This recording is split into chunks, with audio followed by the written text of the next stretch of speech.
Hello, everyone.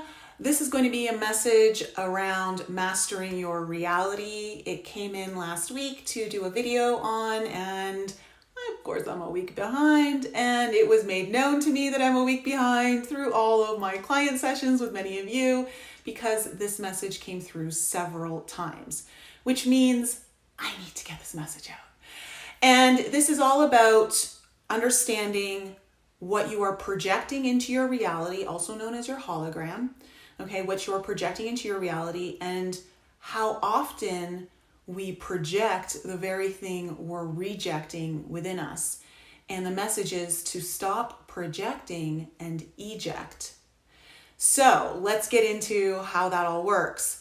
Now, all of you, I'm sure, are familiar with having someone in your life, probably multiple people, we all do, and we're all guilty of it ourselves, of projecting our stuff onto other people. And that stuff that we project onto other people is usually the stuff that's unhealed. It's the stuff we don't want to look at. We don't want to look at, so we look at it in someone else, we put it on them. And the same thing happens in our reality. So we do the exact same thing by projecting what it is that we're rejecting inside of us that we don't want to look at and end up creating from fear, abandonment, loss, shame, blame, guilt, stress, anxiety. And it ends up not being the outcome that we want. And we're in very interesting times right now. Energetically, there's a lot coming through. I know a lot of you have been mentioning that you're feeling it. It's basically bringing a lot up to the surface right now so that we have to look at it. You cannot avoid some of this information on a soul level that's trying to come into your awareness because it's time to heal it. There are big shifts happening, and in order to shift, you can't bring some of the lower, the more dense frequencies with you that will not be able to help you create the reality that it is that you're healing yourself into ultimately. So what you want to do is you want to really turn inward, okay? You don't want to be projecting outward. You want to turn inward and really get honest with yourself about what it is you reject about you. You know, like, what are the things that you don't like about yourself, but you don't want to admit to yourself or anyone else?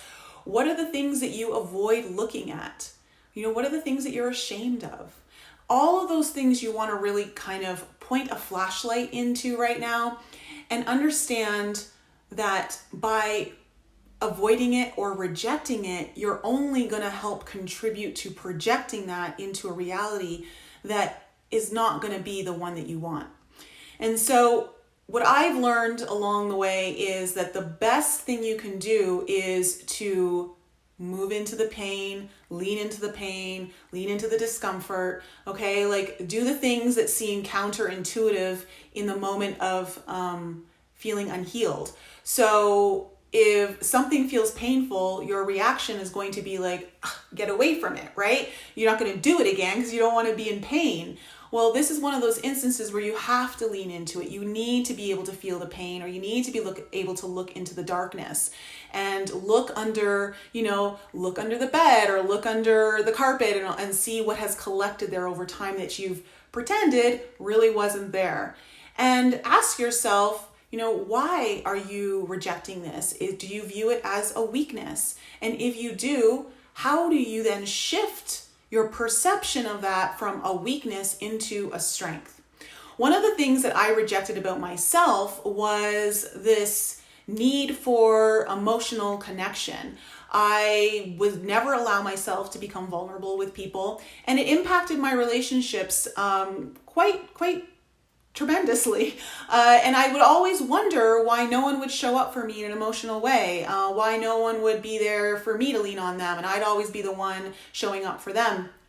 And I realized that it's because I view that vulnerability as a weakness, and I wouldn't allow myself to do that. And so no one ever got the opportunity to even connect with that part of me because I shut it down.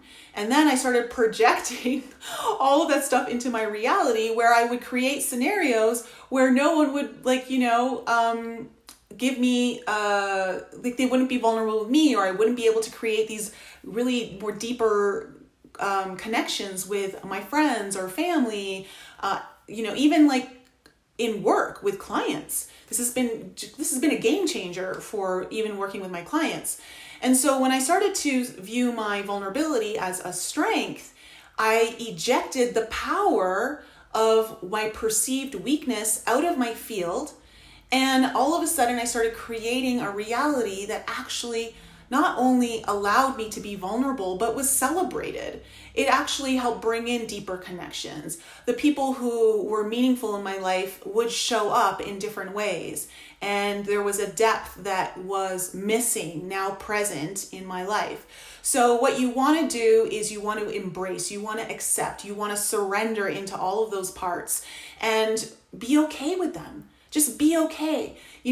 Just be neutral about it. You don't even have to love it if you're not ready to love that part. Just be neutral and observe it and say, oh, wow, this is just how it is. You immediately diminish the charge that is powerful in a sense that it holds power over you.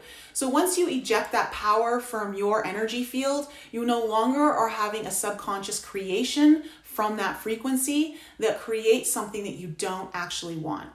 All right, so this is my message for you guys. I love you so much. If you're not already, please follow me on Instagram or Telegram. Links are in the description below.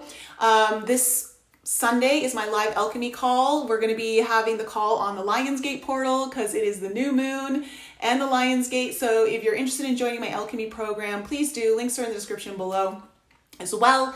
And if you are needing to work with someone, I would be more than honored to be part of your journey.